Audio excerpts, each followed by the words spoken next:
एक लड़का क्लास में लड़की को रोज चुपके चुपके देखा करता था। एक दिन लड़का बोला आई लव यू। लड़की बोली अगर मैं भी आई लव यू बोलूं तो तुमको कैसा लगेगा? लड़का बोला जानम मैं तो खुशी के मारे मर जाऊंगा। लड़की बड़ी ही चालाक निकली, तिरछी नजर घुमा के बोली जा नहीं बोलती, जी ले अपनी जिंदगी। पति बोला डॉक्टर साहब मेरी बीवी के अपेंडिक्स में भयानक दर्द हो रहा है। डॉक्टर बोला बेवकूफ, मैंने 1 साल पहले ही तुम्हारी बीवी की अपेंडिक्स को ऑपरेशन करके उसे बाहर निकाल दिया था। इस संसार में ऐसा एक भी इंसान नहीं है जिसके 2 अपेंडिक्स हो। पति बोला ठीक है, आपकी बात एकदम सही है डॉक्टर साहब, लेकिन कुछ लोगों के पास दूसरी बीवी भी तो हो सकती है। डॉक्टर बेहोश। पत्नी पति के बीच लड़ाई हुई। पत्नी बाजार जाके जहर लाई और खा लिया, लेकिन वो मरी नहीं, बीमार हो गई। पति गुस्से से बोला 100 बार कहा है कि चीजें देखकर खरीदा करो, अब पैसे भी गए और काम भी नहीं हुआ। पति नहाते हुए सिर पर शैम्पू लगाने के साथ साथ कंधे पर भी शैम्पू लगा रहा था।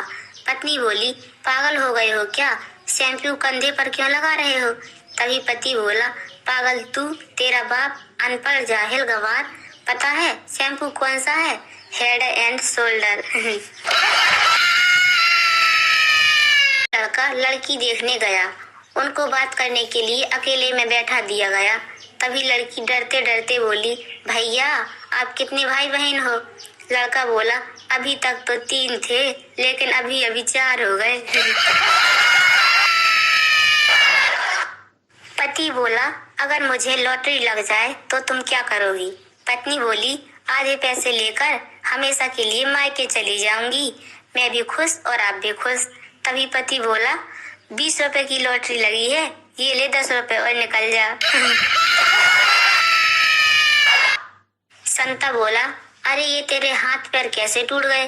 बंता बोला कुछ नहीं यार, वह पड़ोस में जो चाइनीज रहता है ना, उसकी बीवी मर गई, पिछले साल ही उनकी शादी हुई थी। संता बोला तो क्या हुआ? बंता बोला तो क्या हुआ, वह रो रहा था तो मैंने कहा भाई दुखी मत हो, बीवी तो 1 ही साल रही, वरना चाइना का माल इतना कहाँ चलता है। वाइफ ने संता को एसएमएस किया कितनी देर में आ रहे हो? संता ने जवाब दिया और एसएमएस किया 20-25 मिनट में आ रहा हूँ, अगर देर हो जाए तो ये एसएमएस फिर से पढ़ लेना।